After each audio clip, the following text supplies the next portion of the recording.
Hello and welcome to today's podcast. When I was developing the topic for today, I was playing around with different titles because the title I really want is very dramatic, and I had to think about it a little bit to see if I want to go that far with the message. But at the end of the day, I figured, you know what, you have to say it as it is. So the topic for today is adapt or die. And it relates to business. It's a little bit dramatic, but it's essentially what I want to communicate. In business, you either adapt or die. And in this technology-driven environment that we're in, there's a lot of disruption going on that is mind-blowing. I mean, if you understand the level of disruption that is going on in various industries, in transportation, in online, content delivery, in television, in music, in film, in food, in educational technology. Everywhere you look, there is huge disruption going on. And there are people who sat down pretending that it wasn't happening and got swallowed and pretty much died. So one of the things I wanted to talk about was, how do you adapt? How do you adapt to this constantly changing environment as a business? Because we have several examples that we can give. For instance, we all know the story about Blockbuster and Netflix. This is one of the stories that was so obvious because when Netflix started, remember, think about the name of the company. The name of the company is Netflix. So they gave Blockbuster a heads up that, look, eventually we are going to go online to deliver movies. There is no better advance warning that a company can get than that. But they started at video because the bandwidth wasn't there, the technology hasn't developed enough for them to be able to stream content online. So they started with DVD by mail. And even that was disruptive enough because remember those Blockbuster fees where you rent a movie and you were so terrified for missing the return date, and then Blockbuster would stack up all those fees on top of that. And when Netflix did the delivery, the mail delivery thing, Blockbuster did not take it seriously. And before they knew it, people were like, whoa, we don't have to pay late fees. We can return it anytime we want. This is great. And slowly they started eating Blockbuster's market share. And then Blockbuster decided to respond at some point, but it was too late. Netflix has already cornered the market. And by the time Blockbuster figured out even how to do the mail, the DVD by mail thing, Netflix had moved on to online streaming. So that is a disruptive technology that took out a big giant in the space who had a monopoly and took them out of business. So it is not out of question. There are several other examples. Remember Circuit City. Circuit City was a big competitor to Best Buy, and they decided that they wanted to save money, so they eliminated their sales force. The educated technicians that when you go to the store will tell you, how this camera works, or how this television works, or how this dishwasher or fridge or whatever. They took all those out and they thought you can just come in and help yourself or whatever. Whatever they thought did not work. And all of a sudden, they were facing not only competition from online players like Amazon and Newegg and Crutchfield and all those people, but now they didn't have the competitive advantage they have with the knowledge that they have invested in their own staff that people came to the store for. And if I can't come in and have somebody explain how the camera works, I might as well buy it online. Why would I come to your store if there's no value added? And Circuit City was gone. And we could talk about other examples. Radio Shack is going out of business because they did not evolve. And at some point, selling small electronics that we could order on Amazon so easily doesn't make a business. You need more than just that. So they have to learn the hard way that you need to adapt quickly or the lights will be out. And we can see a lot of that happening even today. Remember when MP3s came out, the sale of CDs were very threatened, but it wasn't really a big threat until the iPod came out, until Apple revolutionized how we consume music, and the a la carte version where you don't have to buy the whole CD. You can pick up a few songs that you like and build your own playlist, and that changed the CD business completely. And now people are measuring music, album releases, by how many things have been downloaded on iTunes. That's also part of the metrics that are looked at other than CD sales. So you can see, and then we're seeing that also in cable. The cable companies are fighting this, where they want you to sign up for this big package, 300 channels, 200 channels, and you probably watch only 3 or 4 constantly, but they want to box you in this huge package.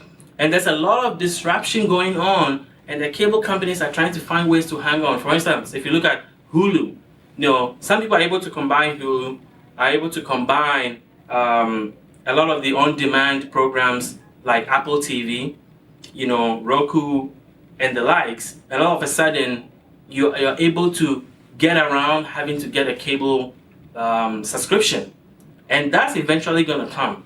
We're going to get to the point where you'll be able to pick the channels that you want, put together your own package, and have a la carte cable subscription versus being given all these channels that you don't watch. And they're going to fight and fight and fight, but eventually we're going to get there. And as data becomes cheap, you also see the disruption that's going on in the phone industry. It used to be that you're locked into this contract and you have this data fear. And now T-Mobile is creating this competition where they're just giving away unlimited data. They're breaking all these barriers. And AT&T and Verizon are facing stiff competition through that. So as a business, you have to adapt. And there are techniques that you can use to make sure that you're always on top of it, always on top of your game, so that nobody comes out of the blue and eats your lunch. There are a lot of kids in their basement right now that are programming away, that are trying to take some big guy out who doesn't even know that it's coming. So I'm going to give you 5 ways by which you can adapt your business. And the first one is that your business model has to be based on more than just price. You cannot run a business just saying that, oh, I offer the best price, because that is the easiest way for you to get knocked off your game. Somebody will come with a lot more money and offer a cheaper price, and then you're done. So if you are currently running a business and your differentiator is just price, you're in trouble, or you're asking for it. I have always told people, price can never be your only differentiator. It could be one of them, but it cannot be the only one. If you're just coming in to undercut somebody and get market share, somebody eventually is going to come and offer a cheaper product. It's going to happen. It's just going to happen. Anybody with a deeper pocket can come in, offer a cheaper price, knock you off your game, and increase prices while you're gone. So you should make it stick. You have to constantly provide value, something other than price, to make sure that your customers come to you for more than just price, because price will bring very unique customers to you. And then when you box yourself into a point where you have to increase prices, then because they came for price, they're going to be leaving in droves. So that's another reason why you don't want to just be based on price. Give them something so that if you are a coffee shop and Starbucks opens right across the street, what are you going to do? If you're a donut shop and Dunkin' Donuts opens across the street, what are you going to do? So you need to think about those things, because they will. They will open across the street, and you'll be staring them in the eye and say, okay, I know my customers love me because I provide X, Y, and Z. And I may be a little bit pricier, but they will still come. You have to be able to have that confidence. The second thing is that you have to ask yourself constantly, what is somebody going to be able to do to put me out of business? As an entrepreneur, that's a question that you should constantly ask yourself.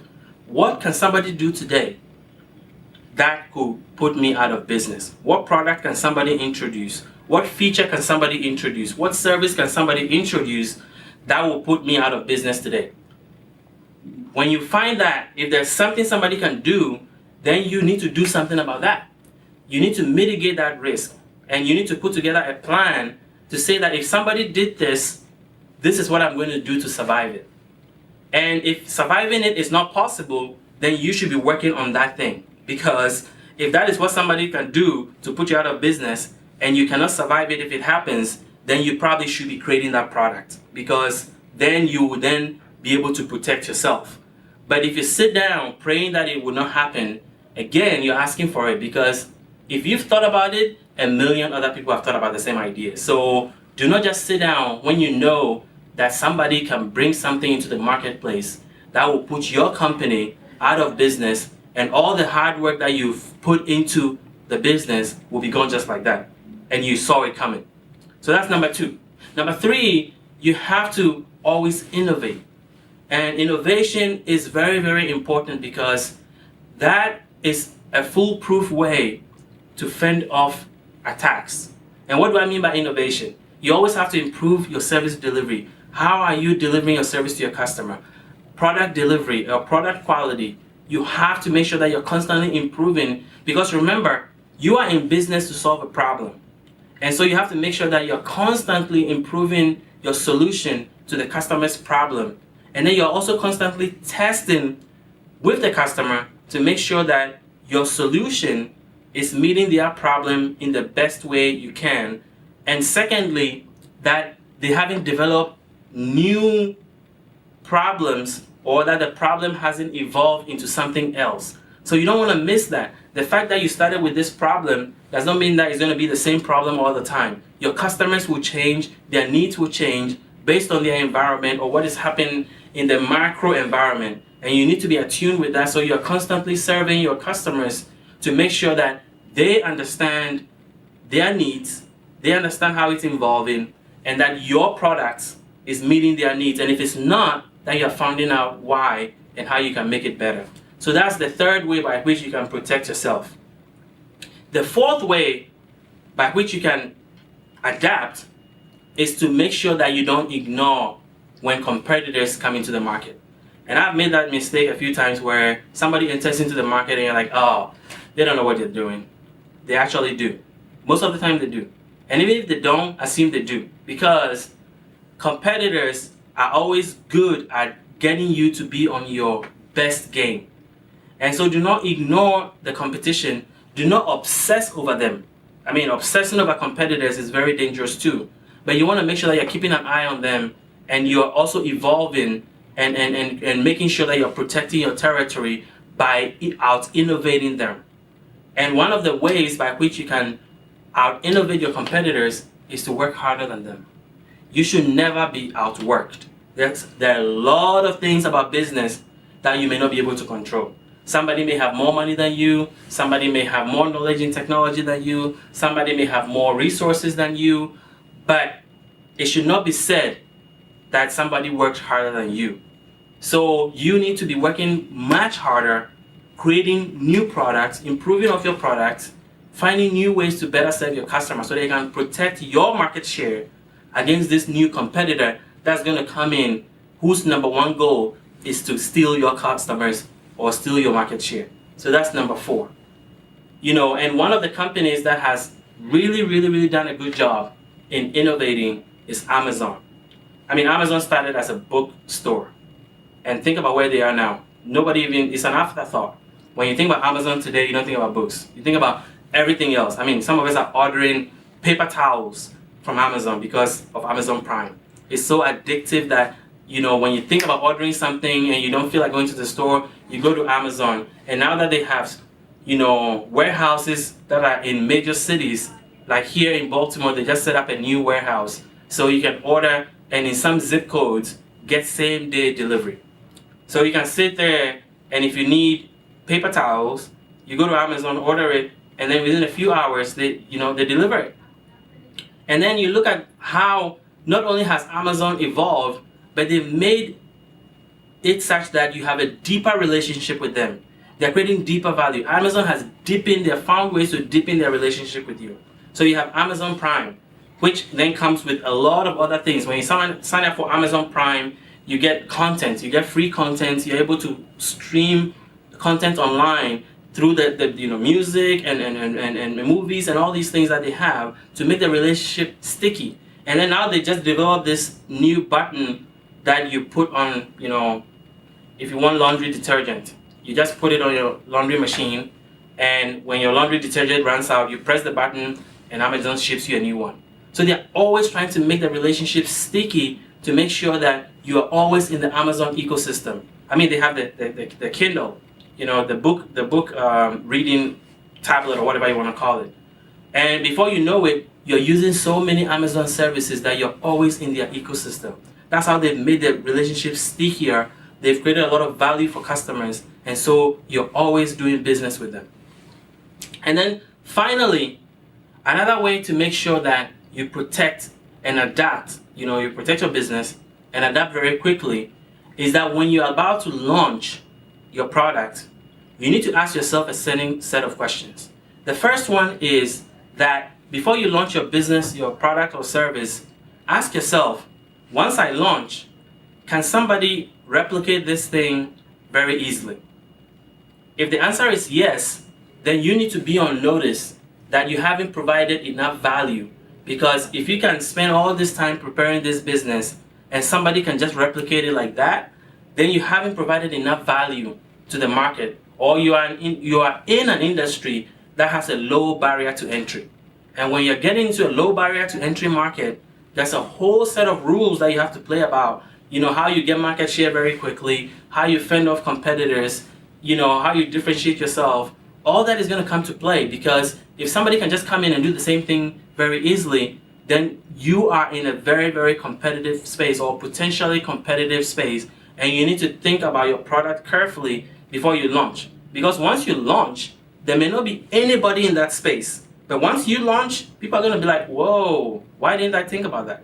Or, whoa, I was thinking about that, but somebody has started it. So now it lets me know that I can also start. So once you start, even though you are excited, other people are also excited, because now they see that, oh, there's an opportunity and they want to enter the market. And if it's very easy to do what you're doing, then you need to run faster, innovate faster, create new value to make sure that you have a sticky relationship like Amazon with your customers, so that they can keep coming to you and that somebody cannot just enter the market and steal your market share. So that is the podcast for today. I hope that the message of being nimble and adaptable and constantly refining becomes a core of what you do as an entrepreneur, because that is what is going to keep you in business among all the other things that you have to worry about. So thank you for listening, and we look forward to seeing you on the next podcast. Please subscribe to our channel.